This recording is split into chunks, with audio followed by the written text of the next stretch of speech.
Did everyone get a handout? I want to make sure everyone got a handout.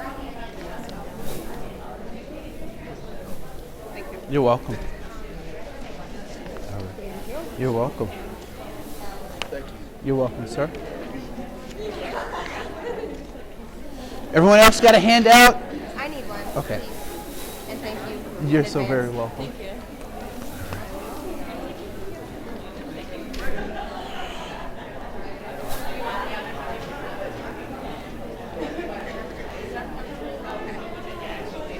That's amazing. You're well. You're well. Anyone else need a handout? I'm sorry? Can I have an extra? Oh, yes, definitely. great. Thank you. Definitely.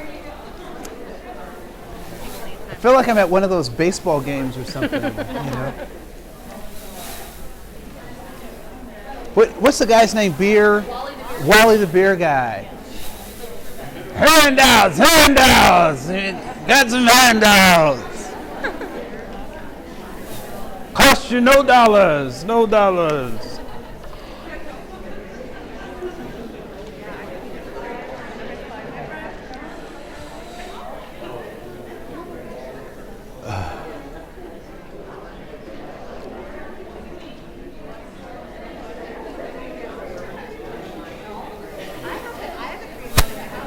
So.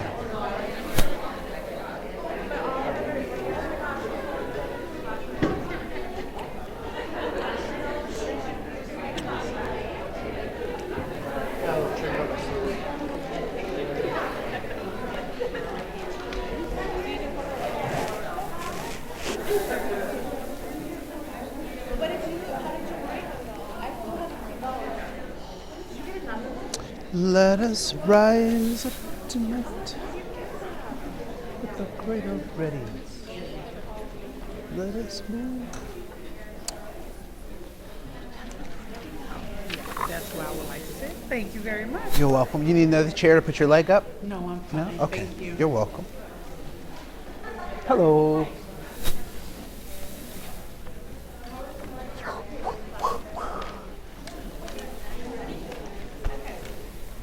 Hello everybody, my name is Ann. I'm the monitor for this session. Same old, check the CEUs in your book, write it down, fill out the evaluation and leave it on your chair, give it to you when you leave. Turn your cell phones off, put them on vibrate, and I'm pleased to introduce Andre Koen, who will be presenting today. All right, cool. Thank you.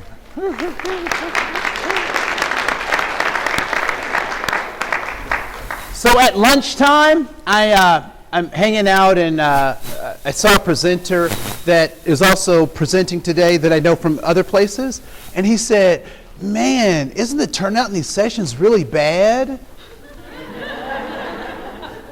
I said, it's because they're all over here, you know? So, out of all of the choices that you could have made today, I appreciate the fact that you chose to be with me. Some of you, it looks like this is our third time together today. Is that correct? All right. Oh, okay, I'm sorry. So I thank you so much, and hopefully you will not get bored with me or my way of doing diversity training and that kind of stuff, or just training in general.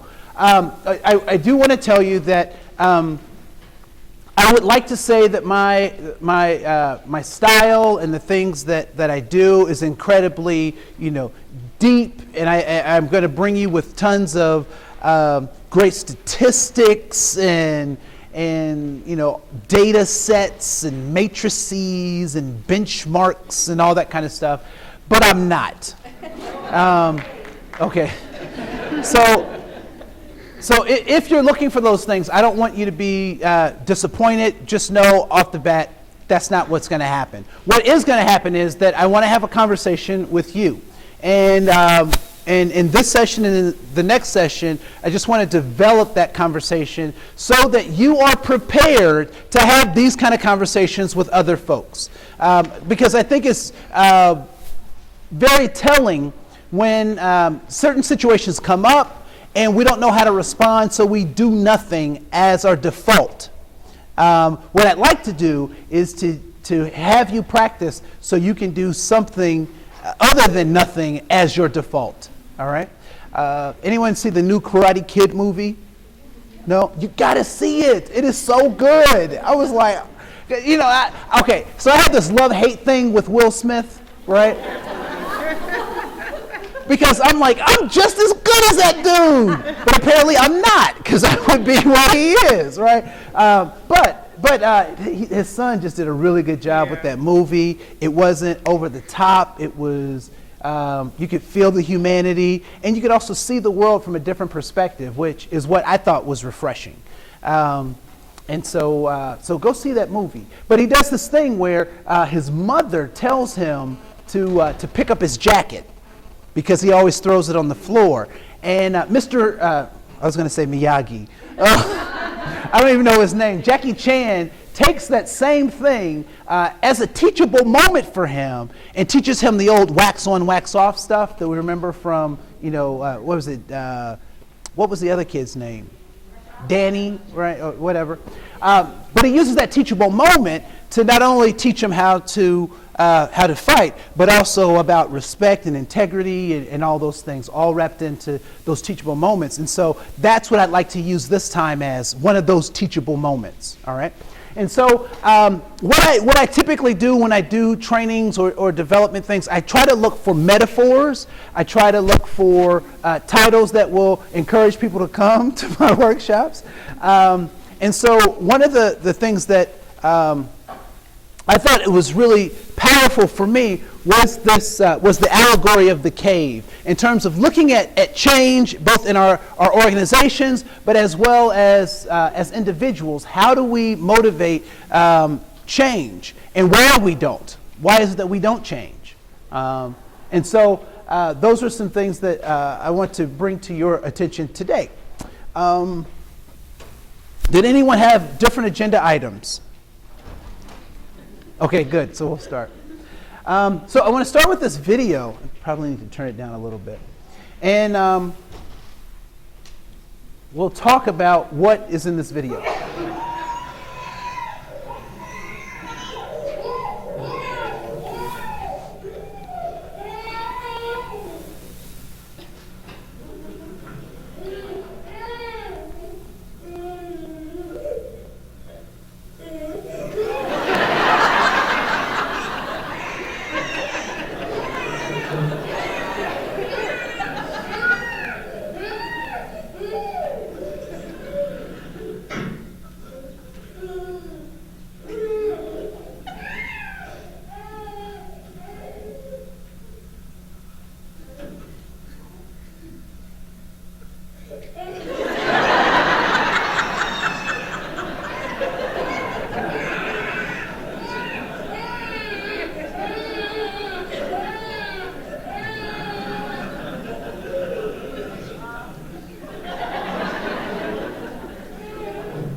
Isn't the dog adorable?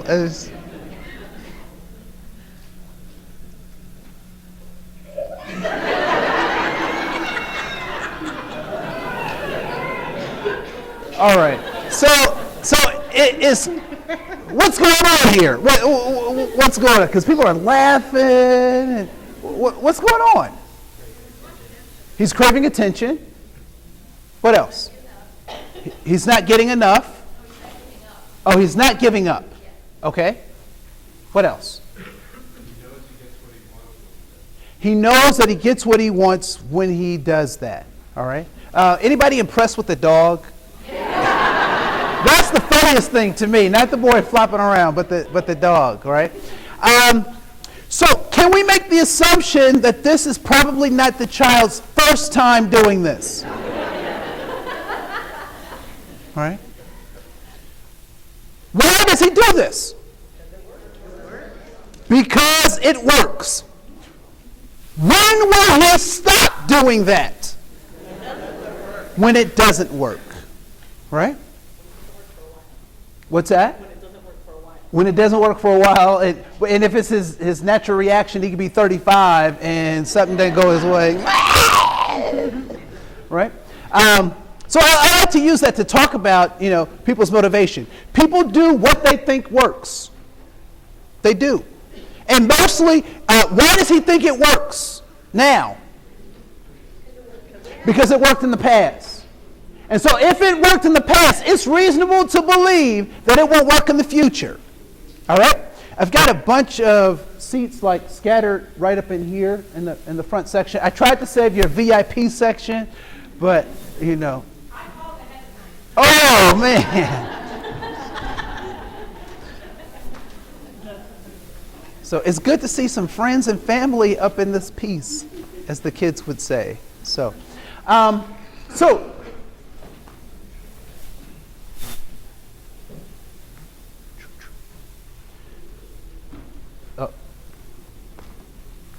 I talked earlier in my sessions that Abraham Maslow talked about the 5 things that humans need. I like to think of them in 3 ways. That people are always seeking some kind of significance, some kind of sense of belonging, and some kind of safety. All right, and sometimes they seek them in poor or wrong ways that don't necessarily benefit an organization. And we'll get a chance to kind of talk about that. But I want to get into the reading. And has anyone read the Allegory of the Cave? Okay. So Plato and Socrates often had these conversations. And this is one of the conversations that they were kind of having. It is said that everything that's been thought about in terms of intellectual thought was discussed by Plato and Socrates, and that the rest of us are just kind of mulling over old information. And so one of the things that I found, and actually those aren't the right ones, so I can make sure that you get the ones you need. You're welcome. Anyone else need a handout? Well, all right.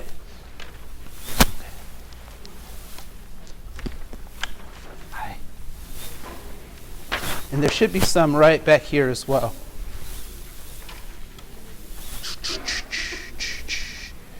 Anyone else? Anyone else? Here you go. You're welcome.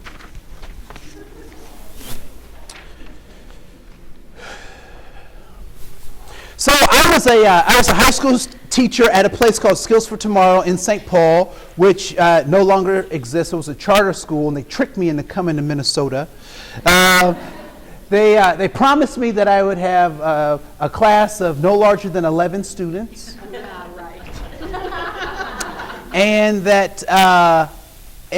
I get paid very nicely. And both of those things actually were true. It just wasn't long enough, So I now work for Anoka County, where I am the diversity coordinator, cultural coordinator. And I know that sounds like Julie McCoy, but no, And some of you don't know what I'm talking about, and the rest of you are old enough not to have milk on your breath. So, Julie McCoy, Love Boat, yes. Okay, thank you. So one of the things that I had to do, because when I moved here, I was working for a place called the American Youth Foundation, and I was working with really goody kids, and when you're working with goody kids, you tell them to sit down, and they what?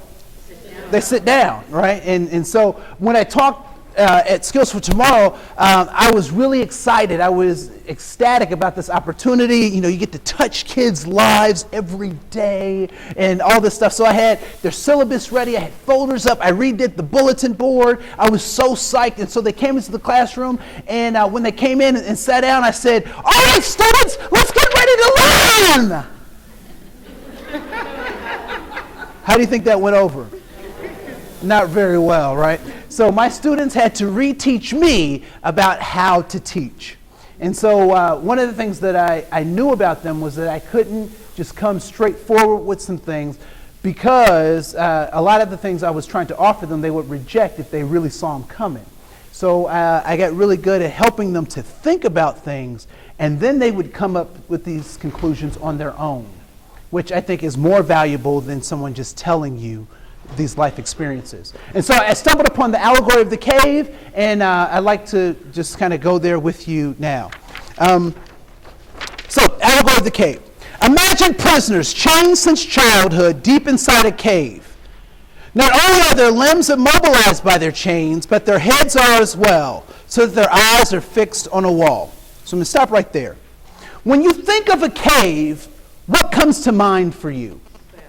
Bats. Dark.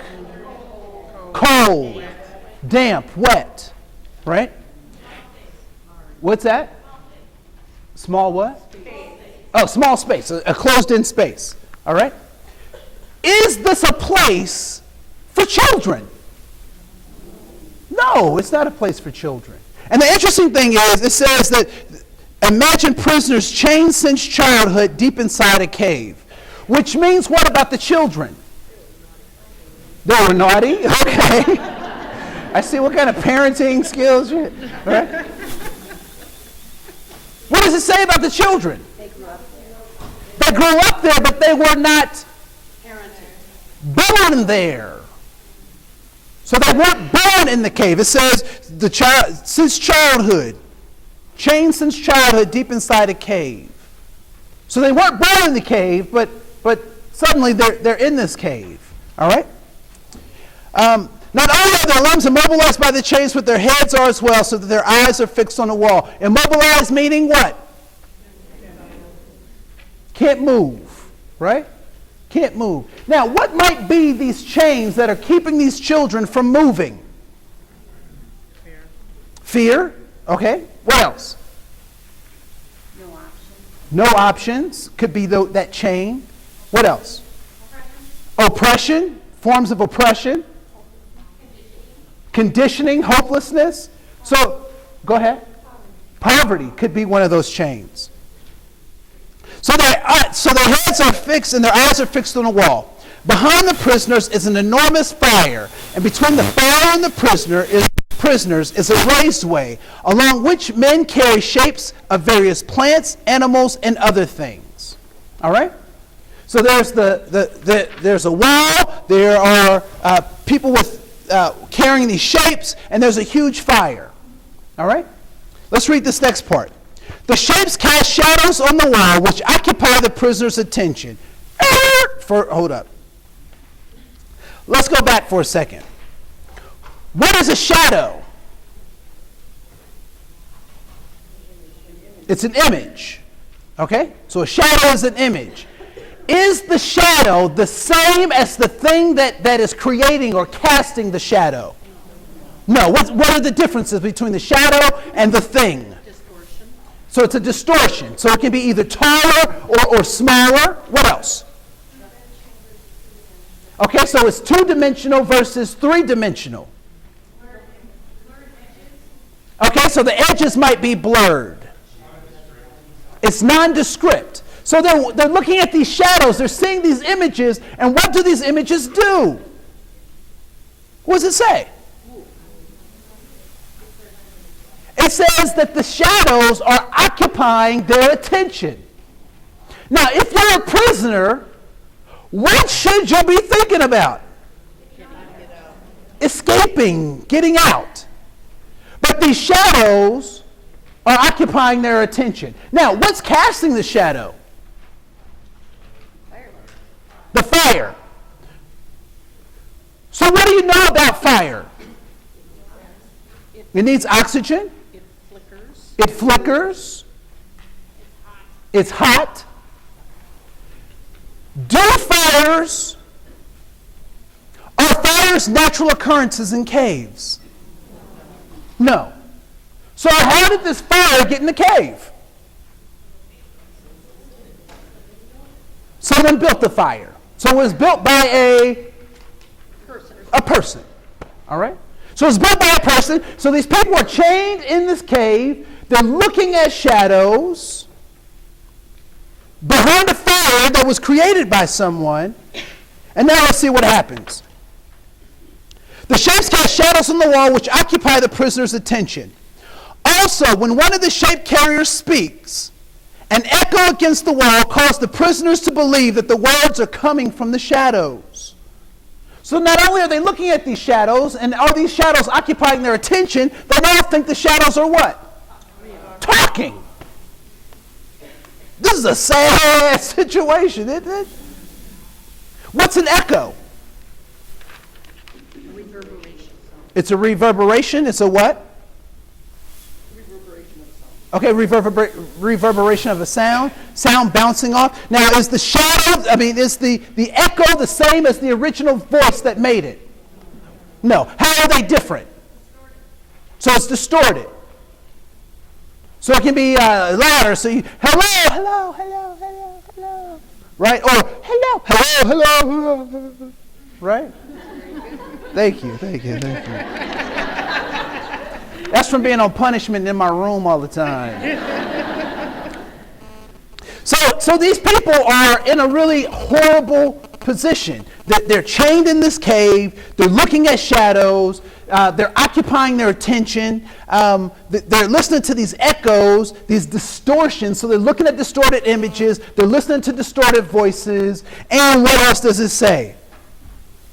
The prisoners engage in what appears to be a game, naming the shapes as they go by. However, this is the only reality they know, even though they're only seeing mere shadows of images. How does this first part of this allegory relate to the clients that you serve? Is there a relationship? Their lives are real to them. Their lives are real to them. So your clients' lives are real to them. And they're the only real there is. And they're the only real that there is. Other folks.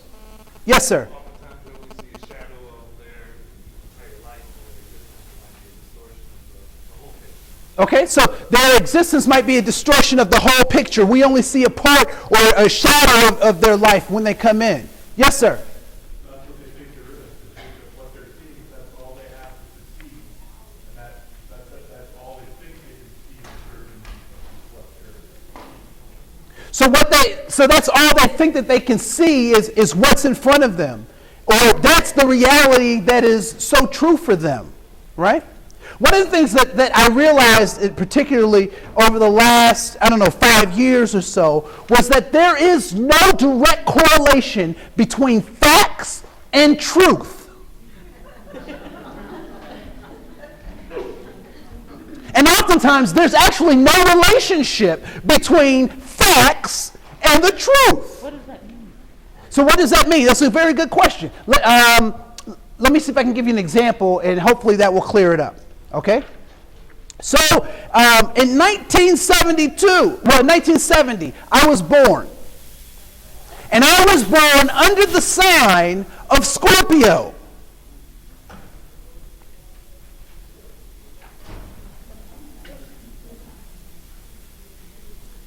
Now, I'm a Libra. And I don't know how I feel about that. Well, why am I a Libra now? Because the sky has changed. The earth has tilted on its axis, and they've added a 13th constellation to the calendar of signs. So I'm no longer a Scorpio that like fast women that won't say no. Okay, so that was sorry, I had to go back for a second. Right? Here's another example. In 1980, I was 12 years old. I'm in class, studying hard. I took a test, and on this test was this particular question. How many planets are there in the solar system? And in 1980, what was my answer? 9. What's my answer today? 8. Yes, sir. How could you be 12 in 1980 when you were born? I missed, thank you. I missed. Look, I'm trying not to be 40, all right? Thank you for pointing that out. I'm still working through it. That is absolutely correct, right? So oftentimes we get facts confused with the truth. Here's another example that became very obvious to me. It was very clear. No, okay, so I serve on the board of ACAP. It's a community action program. We head up Head Start is one of our programs, and so I'm in the board meeting, feeling all important and stuff, you know, because we're going through Robert's Rules of Order and, you know, using all the languages that you use for a board. You know, when do you say I? You know, and all this stuff. So I'm going through all this stuff, and we're talking about the financials, and they bring up Head Start. And so I'm sitting there, and it's like I'm in that Wolverine movie. I don't know if anybody, the 5 people who saw that, please raise your hand. No, I'm just teasing. But I'm having these flashes of memory, you know, just at random, like. So as we're talking about Head Start stuff, so I called my mom and I said, you know, Mom, I'm in this Head Start thing and stuff is sounding familiar. And she like laughs and she says, boy, you are in Head Start. And I said, we were that poor? I didn't know how poor. And so we laugh about that. But one of the things that I thought was very interesting was that thinking about my childhood, the fact was we did not have a lot of money. That was the fact. The truth was we were never poor. Right? Right? The truth was we're never poor. And sometimes our clients want to take the facts of their life and create their truth, or to blame their truth on the facts of their life. And they do not have to be connected. I mean, if you look at any advances in science, you know, the facts of the day typically don't hold water over long-term stuff, unless it's one of these laws like gravity and stuff like that. But we'll break that soon, right? That'll be a thing of the past, like scanning. We'll be scanning each other, you know. Sorry, that was a little shout out. All right, so suppose a prisoner is compelled to stand up and turn around. His eyes will be blinded by the firelight, and the shapes passing would appear less real than their shadows. So suppose he stands up and is compelled to turn around. What eye would he see? What would this prisoner see? Not much to begin with. He'd be partially blind or blinded, right? What else would he see? He would see people, all right? What people would he see? He'd see the people carrying the shapes. What else? He'd see the shapes. He'd see the fire. He'd see the people walking around. He'd see the fire. Who else would he see? The other prisoners, right? So he'd see all of this stuff. Now, what do you think is starting to happen to his thinking? He's seeing all of this stuff. Okay, his mind might grow. Okay, he might be confused. All right. Now, why would the shapes seem so much different than those shadows he's been used to watching? Because the shadows were real. Because the shadows were real to him. So he thought. And now he sees what? That those objects are multidimensional. Instead of being one dimension or 2 dimensions, that they're actually 3-dimensional. And that they're probably a lot smaller than what he originally thought. Right? I remember, and it's so funny because we can do these things in our family cultures. My brother and I are 16 months apart. And my parents did their best, the best job they could to make us twins. You should see all these family photos where we're dressed just alike, you know, like Tweedledee. I'm Tweedledee, by the way. And so they tried to make us twins, which, you know, what did that do for our relationship, my brother and I's relationship? Did it make it stronger? No, we felt like cats and dogs, right? Because I'm like, dude, give me some space. Don't try to look like me. You're copying me. Quit breathing on me. You're looking at me. You know, all that stuff, right? And so my parents tried to do the best they could to make us twins, and so we would fight a lot. Now,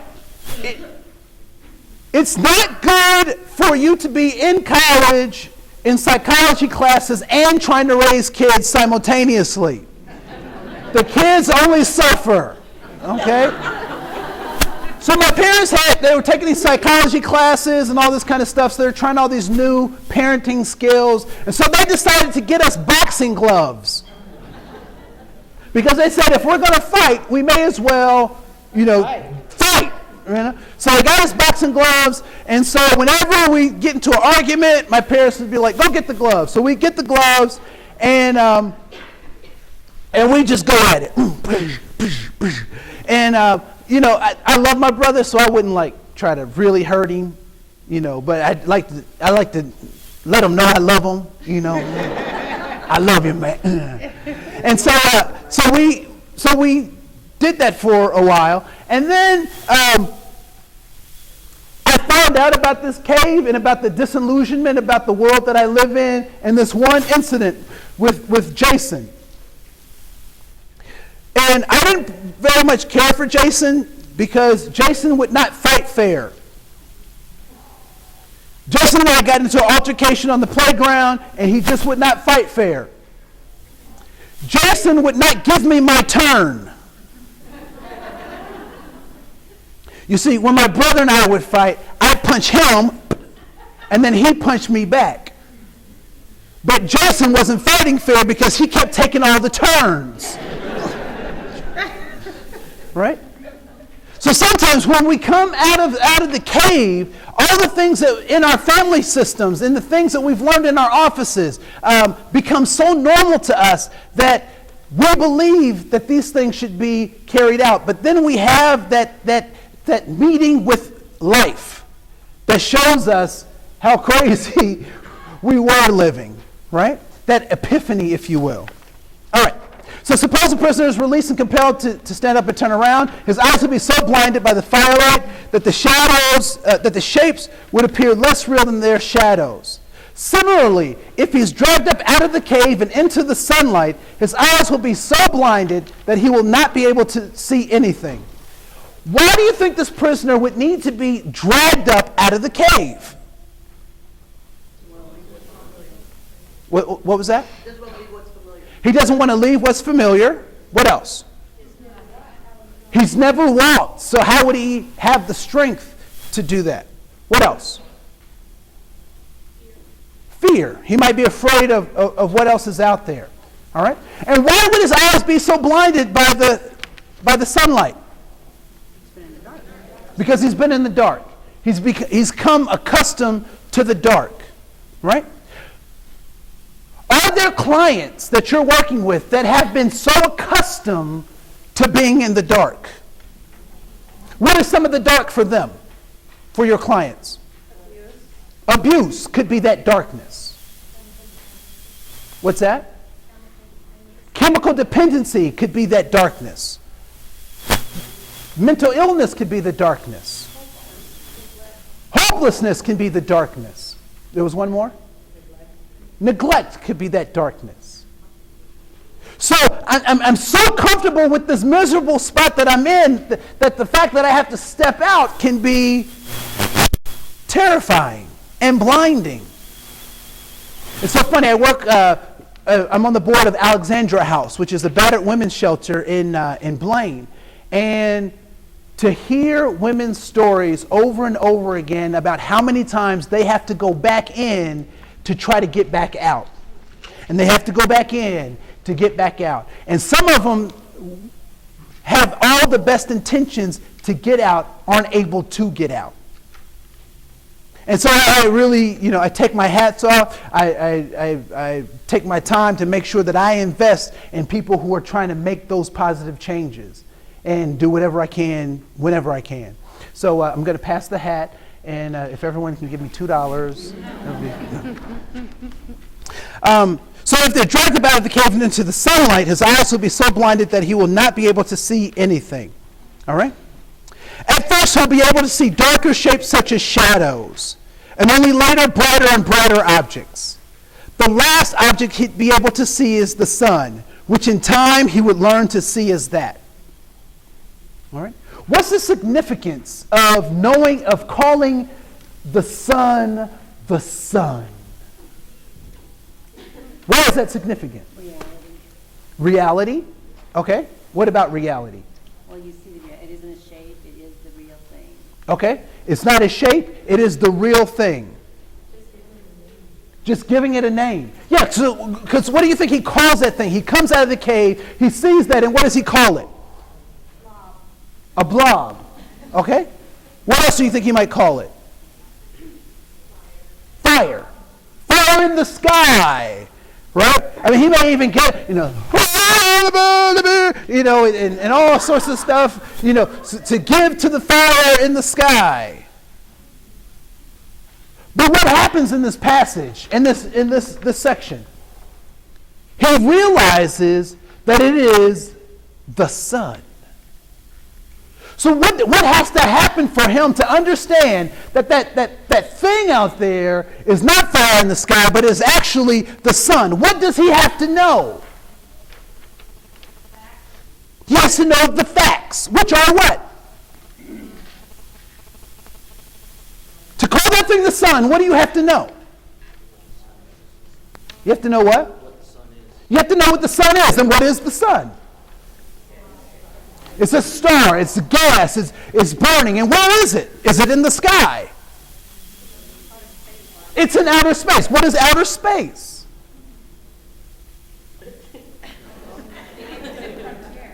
It's the edge of the frontier, right?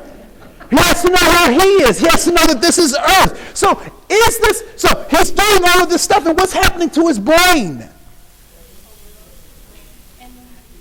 It might be expanding. It might be he's gaining this new knowledge. He's gaining these new experiences. And is he the same dude that came out of the cave? No. Because he's got this new vocabulary. He's got these new experiences that has transformed who he is. Right? So let's see what happens. Well, before we see what happens, how do you do that for your clients? How do you get them to a place where they get to see the reality of who they can be or what they can do versus those shadows that they've been playing with all this time? You provide exposure to new experiences. Okay, what else? You challenge them, right? You support them. I'm going to stick with the challenge just for a second, because one of the things that is absolutely exciting to do with a client is spit in their soup. Got your attention, didn't it? There's a philosophy that says that when people are most comfortable, our job is to make them uncomfortable. And in that uncomfortable state, that's when they get to make the decision to change.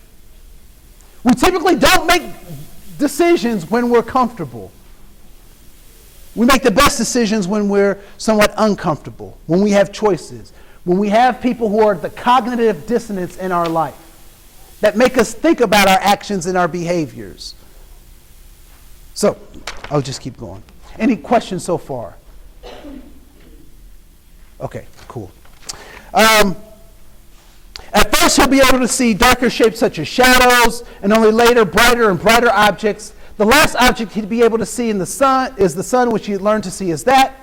Once thus enlightened, so to speak, the freed prisoner would no doubt want to return to free his fellow bondsmen. Makes sense, right?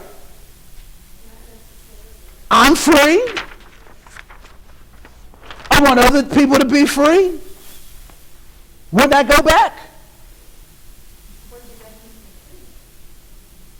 What's yours? Well, my definition and the client's definition seem to be different. Okay, explain. How is a client's definition of freedom made different? How might that differ from yours? Some of my clients' definition of freedom could be being from the illness and managing the symptoms. And as of right now, I don't think I'm in the illness, so I don't consider Okay. So clients who have to manage their system, that's a sense of freedom for them, that they understand and they know what they're doing and they can manage that. Okay, cool. What is freedom? Getting out of the cave. Getting out of the cave. Okay. Having what?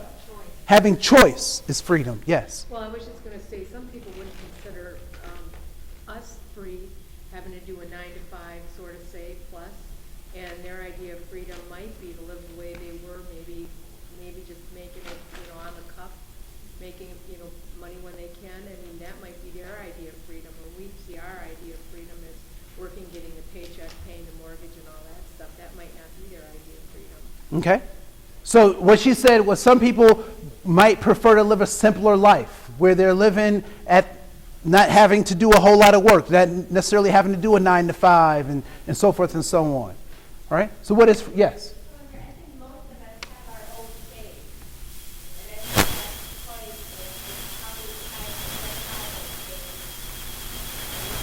And most of the weird stuff, we get to see that in extent. Okay. So Not necessarily my way of living, but what's holding that person back. okay. So internal locus of control. All right. I'll tell you what freedom is. Freedom is understanding that there is dignity and honor in being human. That's freedom. What's dignity? It's respect. Dignity. Kind of holding your head high, It's holding your head high, proud of yourself. feeling proud of yourself, safety, significance, and belonging. Free will, knowing who you are, peace of mind, being acknowledged, having your existence acknowledged. Now this is funny, because I don't know if this has happened to you, it's happened to me, and I would think that these individuals would be able to move a whole lot faster because they're so young. Have you ever had a group of teenagers, you're at a stop sign or a stoplight, and they cross the street? Why does it take them forever? I used to think it was because their pants were hanging too low, but I seen them, run for the bus when they needed to, right? One of the things that those young people are telling you is that you or people like you don't ever see me. But guess what? You will see me now. I'm going to take my dignity. All right? When I used to live over south, and there are lots of these guys over south on the 35 exit and on ramps with these signs that say "We'll work for." Yeah, we'll work for food. We'll work for whatever, and I give them stuff. Guess what I give them? I'm not giving them no food. You feed stray cats, and they keep coming back, right? I give them dignity. I ask them about their story. I talk to them about, how they got there, or just, I just say hello. Sometimes I just smile and recognize the fact that they exist. I give them dignity. Just making eye contact with them gives them dignity. A lot of people look away and won't even look at them, but just looking at them gives them dignity. It's so funny how many people get on the cell phone when they get to those corners.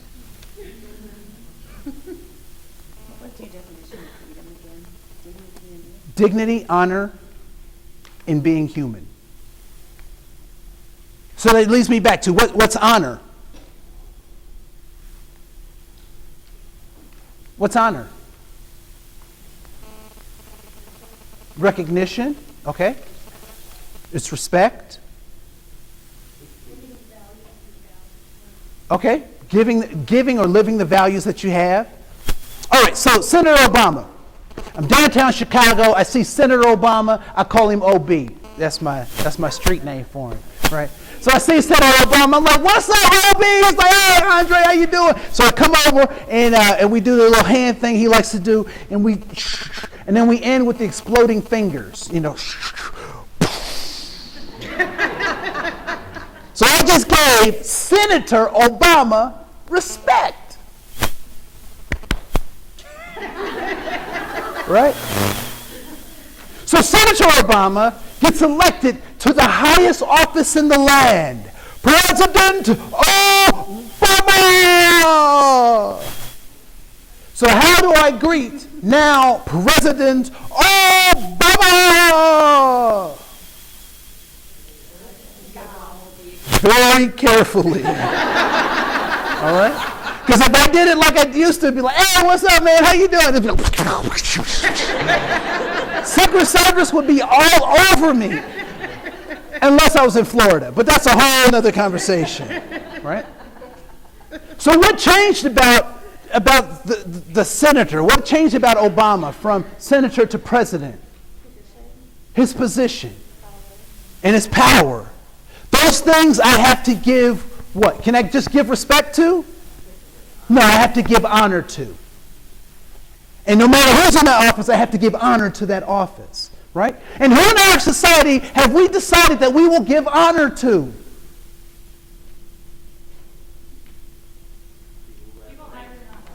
People what? People higher than us. So weed smokers.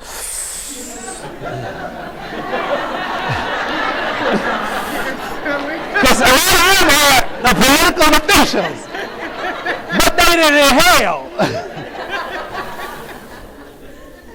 So people in higher statuses than us, right? Okay. What are some of those positions, some of those statuses? Spiritual leaders. All right. What else? Supervisors, bosses. Elected officials. Okay. Police officers. Clergy. Military. Right? We've said these folks do things on our behalf, and so we will give them higher respect, or we will give them honor. All right? What? I think in certain communities, not like all the people that were named, not necessarily are those people given honor. Okay, yeah, and I can't dispute that. I think you're absolutely correct. But I think that the intention is that, for example, not everybody gave my grandmother the respect that she needed, but I did. Right? Because I was going to give my grandmother honor, and anybody who was around my grandmother when I was around her was going to give her honor too, right? So your point is very well taken. And so there's dignity, honor, and being human. Please raise your hand if you took a test, or you passed, or you bought a ticket that made you eligible to be born on this planet. Okay? None of us have done anything to bring ourselves here. We accepted an invitation. I don't want to think about how that invitation came. It's kind of disgusting. But we all accepted an invitation to be here, and we're all trying to figure it out. None of us is any better or worse than anyone else. And it's funny because in doing some research, I found all this racial IQ stuff. And they were talking about the IQ distribution around the planet, and how it's the lowest in Central Africa, and it's moderate in Europe, and it's really high in Asia. And I was thinking about that, and I was like, IQ for what? Right? So if I take one of those high IQ Europeans and put them in the middle of the Sudan, how good is their IQ going to do them? And vice versa, right? So IQ for what? Right? So we're all trying to figure out what it means to be human. Homo sapiens sapiens, the ones who know that we know we exist. That's what we're trying to figure out, right? So there's dignity and honor in being human. Now, when I looked up the word human, I was really surprised to see that it had two definitions. One was the noun that talked about having 2 legs, opposable thumbs, a big brain, and a belly button. if you ever encounter a person without a belly button, be concerned. Okay? So there's the noun, but there's also the what? The adjective. And what do adjectives do? They describe nouns. All right? So, now, I'm going to say this, and because sometimes I get in trouble. I want to make sure I don't get in trouble and that you're clear about what I'm insinuating. Okay? What I am not saying is that animals do not have emotions. I'm not saying that animals don't have free will. I'm not saying that animals can't communicate. And I'm not saying that animals can't interact in communal ways. Those are the things that I'm not saying. However, I am saying that there are ways that I expect human beings to interact with each other that if my dog did, I would be surprised. So what are some of those ways as human beings we expect each other to interact? What's that? To talk. That we greet each other. Not like a dog, but like... Some of my teenagers would greet each other like that. I'd be like, boy, if you don't stop that. But hey, girl. You know. So how else do I expect human beings to interact with each other? Respectfully, right? With what? To be courteous. To have courtesy. Yes. And it's real interesting that as human beings, we live by different laws than animals, right? We certainly can do what animals do, right? I mean, we can be animals in our own right, but we've said that we won't do that because we live by what rule? Starts with an L and ends in R. Law, right? That's what makes us civilized. We have laws. Where animals live by what law? The strongest survive, the laws of nature, and all that kind of stuff. But we've said as human beings that we will live by civil laws. We'll create communities based off of that. All right? So there's dignity and honor in being human. I guess I need to update that, huh? So let's continue.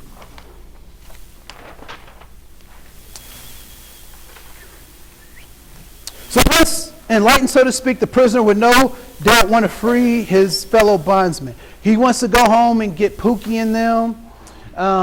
He wants to help his homies. He wants to, go back and do all this stuff. But let's see what happens.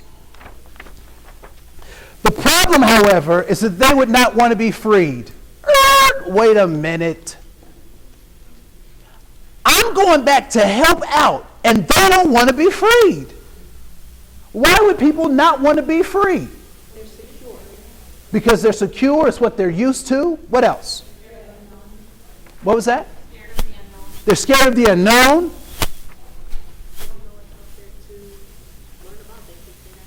They think they have it all. They don't know what else there is to learn out there. They're familiar. All right? But let's also talk about this dude, right? So I used to be in the cave, and I used to hang out with other people in the cave, and I used to talk the cave language, right? We'd be like, shapes, shapes, right? That's how we would talk in the cave. And now I'm coming back, and I'm like, I must tell you that there are other things that you can be exposed to outside of these cave walls. What are my other cave members thinking? They're like, this dude is crazy. What's wrong with him? What is he talking about that trees have bark and they don't bark? What is this dude talking about, right? And why does he talk like that? He used to be down, but now he's not because he's got this, it's just strange. What's wrong with him? So not only are they afraid of what's out there, but they don't even trust this what?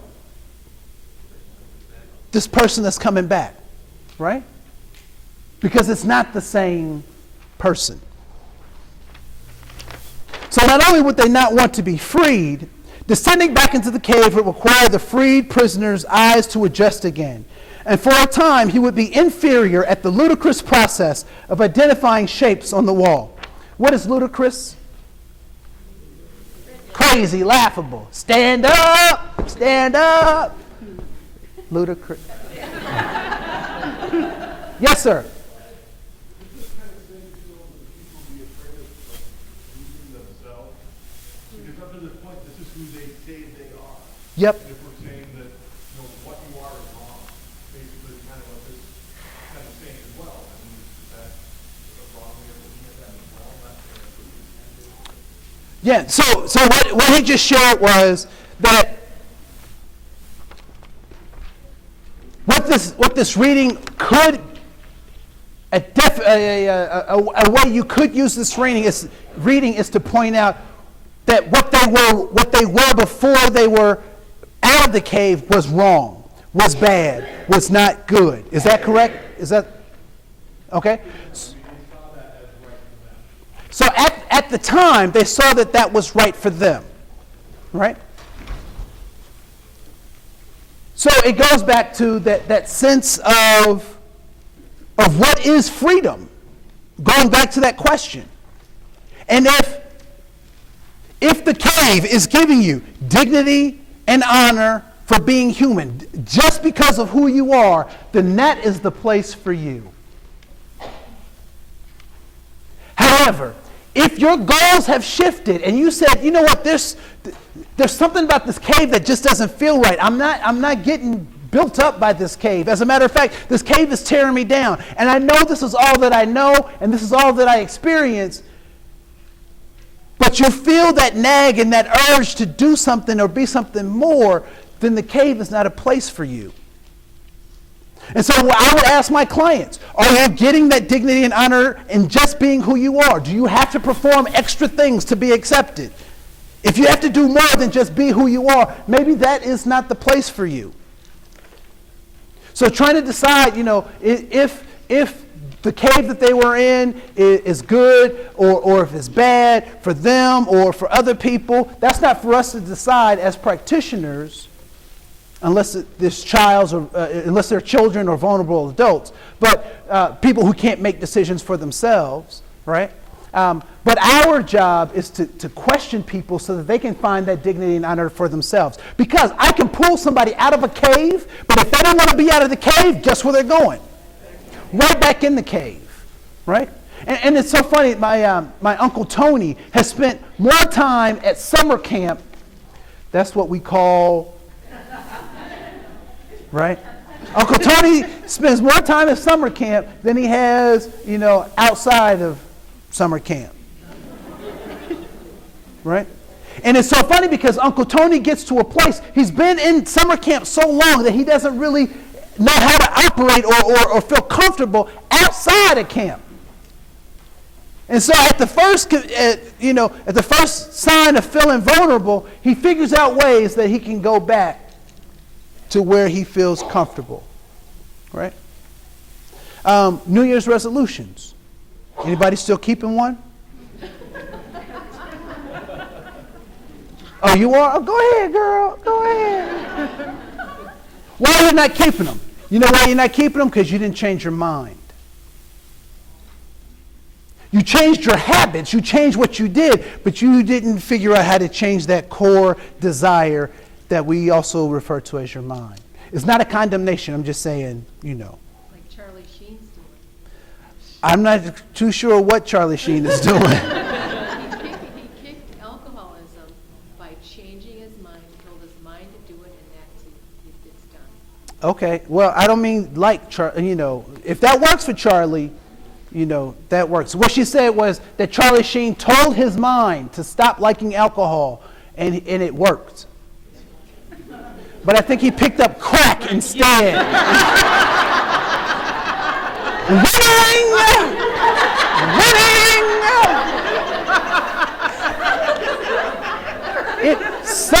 Look, in my religious tradition, we would say that dude needs to get saved. Because he is just a train wreck. And the sad thing is, and that goes kind of like with this thing in the cave. People are enjoying watching this train wreck.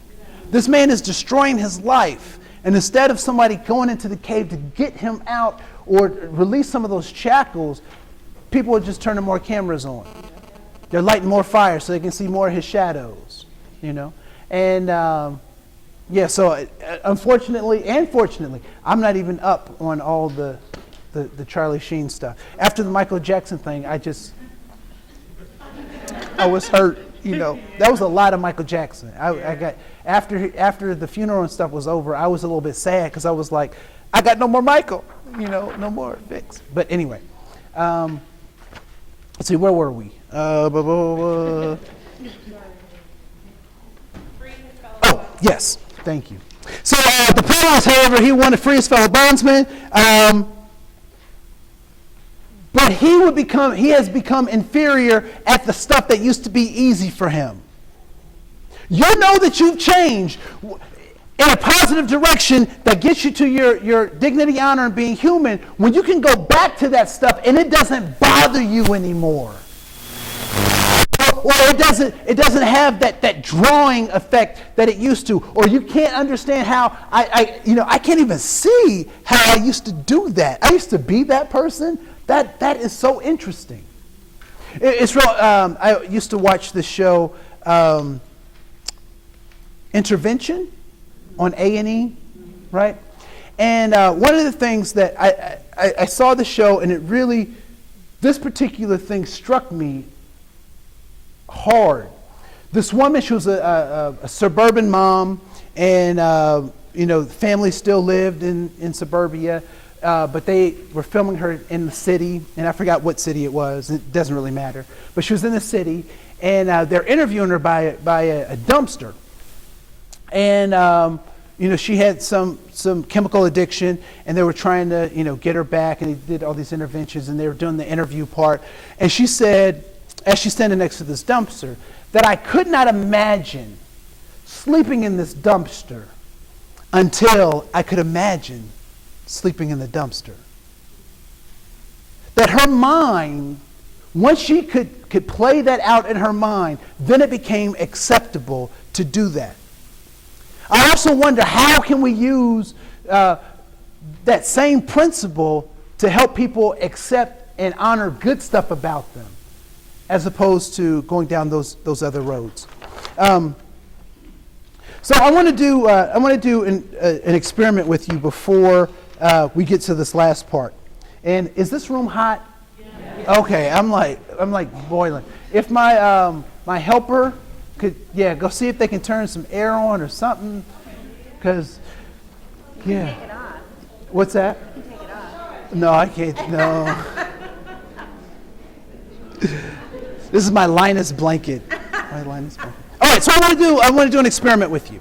What I'd like for you to do is I want everyone to find a partner. So if you can find a partner, or at the most you can do 3 people, no more than 3 people. So everybody find a partner, and either sit next to them or look directly at them. All right? You can't be my partner. You can't be my partner. All right, does everybody have a partner? Are you all alone over there?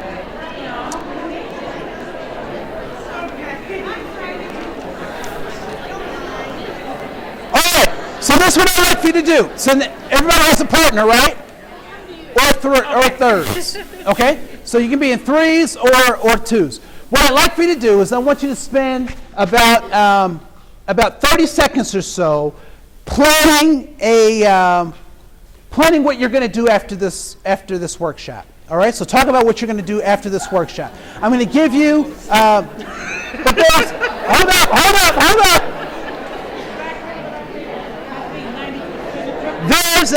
up. There's a specific way that I'd like for you to do that. Hold up. There's a specific way that I'd like for you to have that conversation.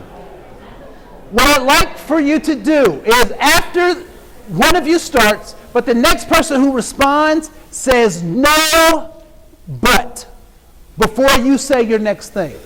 All right? So whoever starts, they say what they're going to do, and then the next person says no, but, and then adds their thought to the conversation. All right? Does that make sense? You said no but, we could use and. No, no, I want you to say, no, but this. Okay. All right? Okay. Your plans.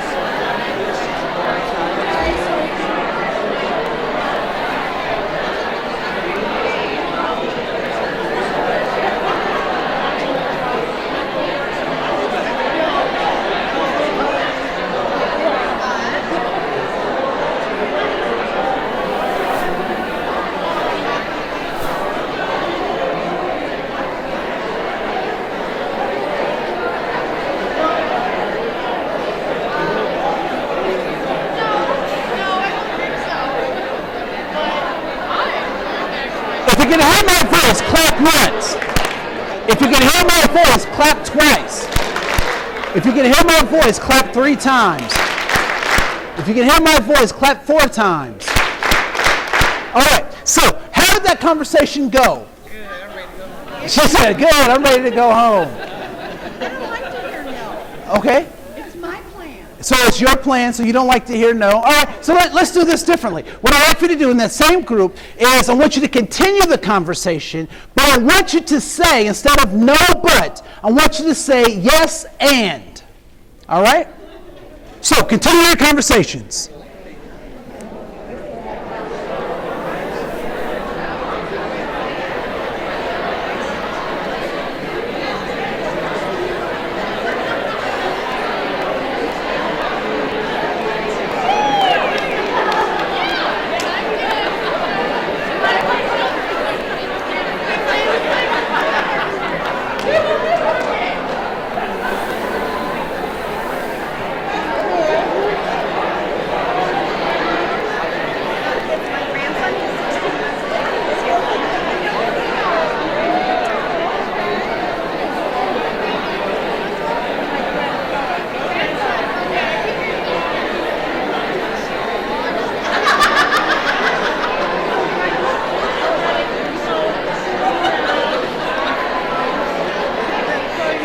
If you can hear my voice, clap once.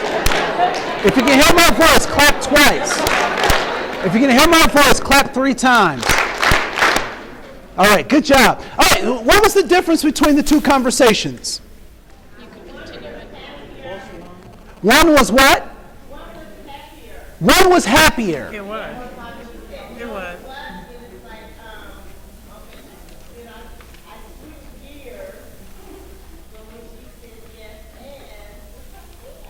Okay, so when you were in no but mode, it was difficult to have those kind of conversations.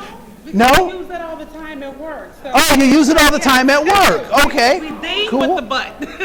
Oh my goodness. Right, Yes. Use the butt. Use the but. Okay. Yes, sir.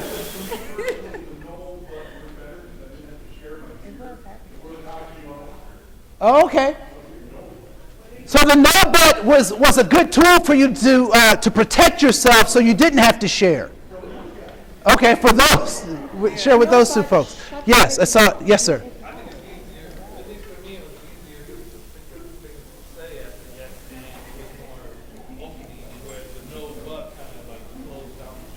Okay, so no but closed down the thought, but the yes and expanded the thought, so it became easier. Yes, sir. Well, I don't know if we played it all the way out, but we noticed that I said something and they said no, but I said, I'll do it anyway. Yeah, so what I said was, what I found was that he actually became obstinate because he said, I'm going to do this, and they said, no, but, and he said, I'm going to do it anyway, right? When we go to motivate people, if I make somebody do something, what do? They rebel. If I push you, what is your first inclination? To push back, right? So when we talk about change and we're talking about trying to get people out of the cave, how do I catch fish? I have to have the right bait. I can't say, fish, jump in my boat. Right? I can't grab the fish, come on, fish, right? The fish have to want to give themselves to me. Right? You're like, so how our job is to make that change, that transition so enticing that people say it's a no-brainer that I want to change, that I want to do this. But I only can do that if I know what it is that they want. If I can give them that significance, that safety, and that belonging, that dignity and honor in being human. All right? Now, there are some risks associated with getting people out of the cave. All right? So let's read about that risk. So here's the risk. This would make his fellow prisoners murderous towards anyone who would attempt to free them. So being outside of the cave comes with some costs. When you step outside of the cave, you automatically are assigned an assassin. Now, I don't mean necessarily you have red dots all over you, walking down the street. But there are people who now see you as a threat to them. And they say, we got to get rid of this person. So they might do character assassinations, or they might try to tempt you with the things that held you or your clients back in the past. I remember there's a lake over by my house, and I call it my lake, Silver Lake. And at that time, I had long dreads down to my elbow, and so I would, and I don't know about you, but it is difficult often if black people's hair gets wet. It causes all sorts of problems and that kind of stuff. So I try not to get my hair wet. And so I'm in the lake, and I get up to my knees, and I have this whole ritual. So I'm kind of warming up into the lake. And so I finally get up to about my waist, and I'm just kind of sitting in. Right? About 6 feet away, it's like these kids are filming some kind of Coke commercial or something, right? They're splashing and having fun and laughing and all this kind of stuff. And all this splashing is getting me what? Wet. And I'm getting mad. I mean, mad. Ears hot, the whole nine, right? Then all of a sudden, I start laughing. And why do I laugh? Because I'm in the water. At that point, I have a choice. I can either get out of the water, or I can join in and have fun. A lot of times, what we offer our clients is this all or nothing situation, that you have to do this or you have to do that. You need to cut these people off. Don't have relationships there, or you need to move here or do this or do that. And what I want to offer you is that. Because I have some friends that don't do everything that I think that they should. But I've decided I'm not going to cut them off.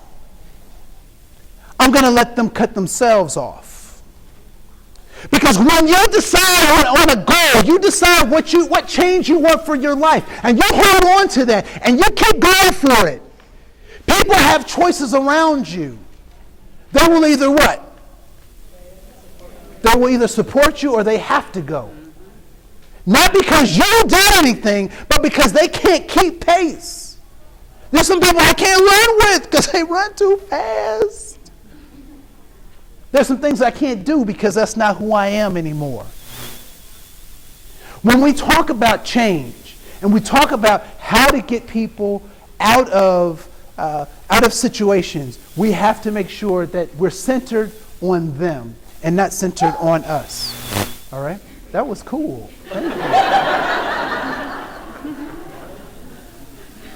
So I like to use this allegory of the cave to talk about so many different ways in which we help people and even help ourselves. My name is Andre Koen. I have really, really appreciated your time. Thank you so much.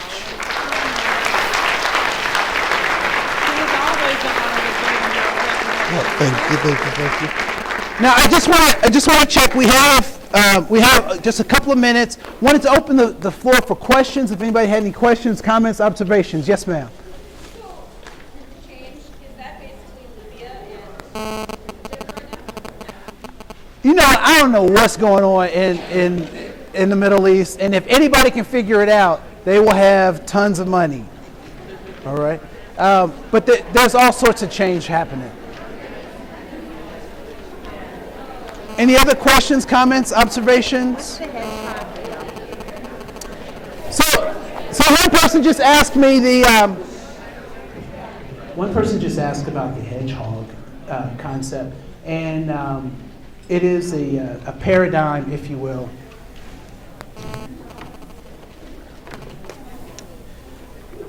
for thinking about how people can be productive in their lives, when they're most productive. And it's when their passion meets their skill and meets an ability to make money. If you can do those three things, people typically are pretty self-reliant and quote-unquote happy. The respect thing, I think, is pretty self-evident. There's some tips on the back of the handout, as well as just a chart that talks about how to be active and what you can do to move forward and that kind of stuff. So again, thank you very much. All of my contact information you can get off the bottom of the flyer at my website, and I'll make sure that these presentations are available on my website as well. Thank you so much.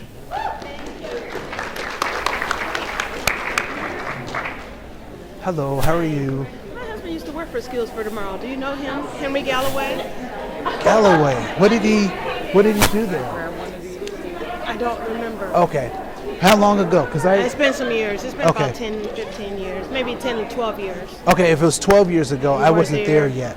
Okay. So, but that's Oh, cool. okay. That's cool. Does Yeah. you remember Claude or? Yeah. Yep, the social worker. Right. Yep. So. Yes, ma'am. Okay. Good. That was awesome. Yeah. Thank you. Thank you. Very You're very unique. welcome. Thank I you. took a philosophy class, and so I knew the allegory of the cave.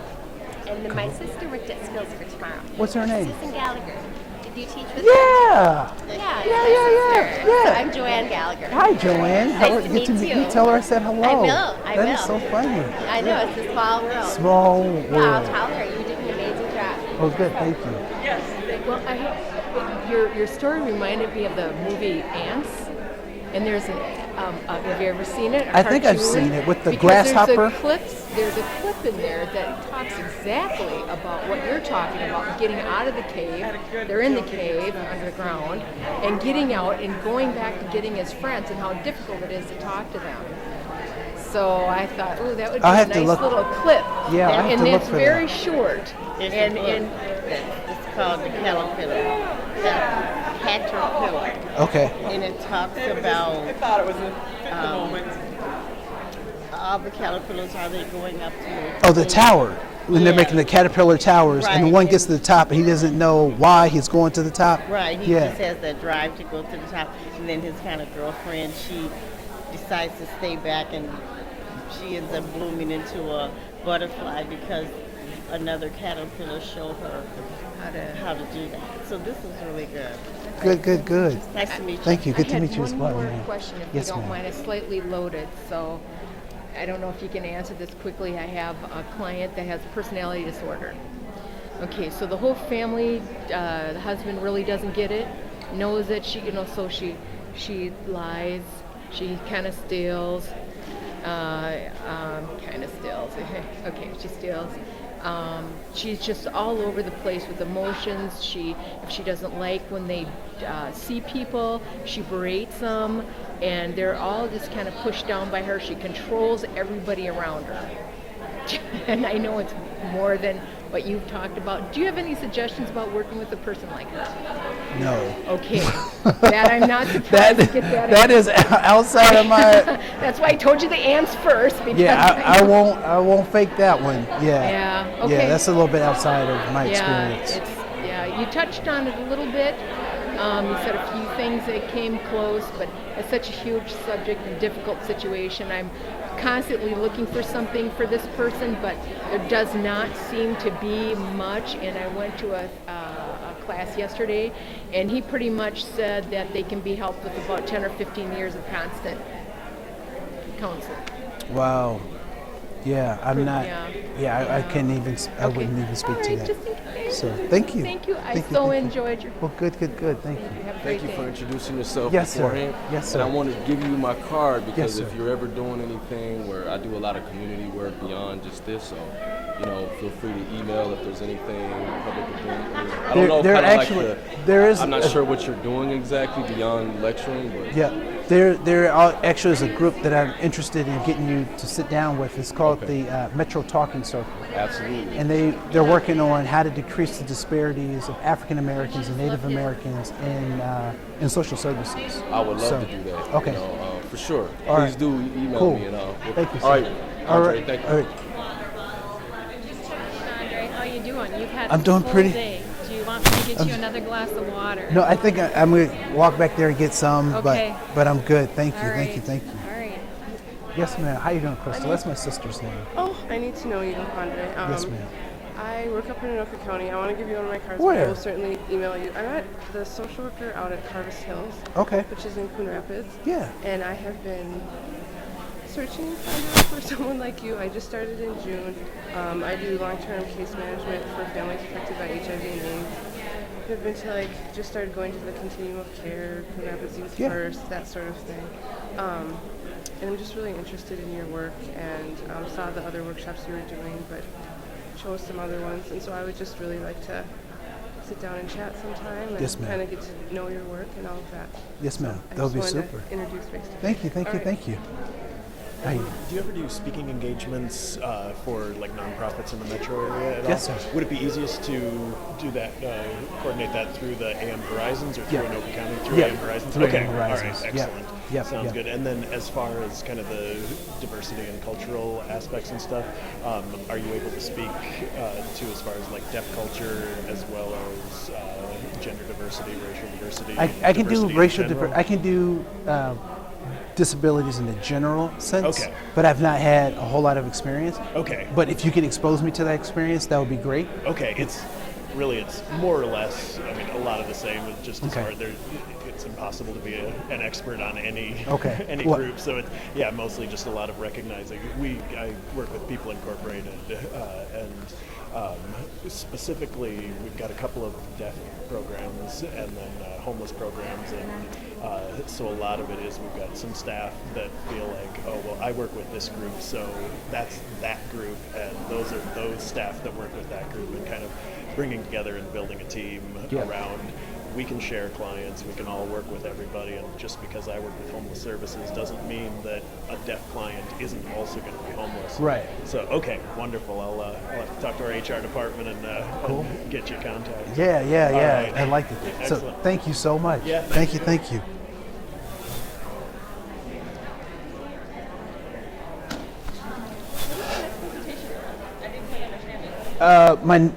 What time is it?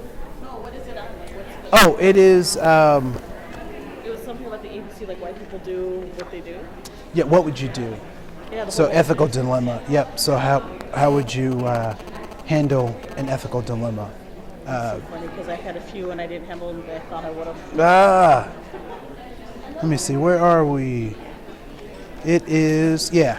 3:30 or 3 o'clock to 4:30. Yep.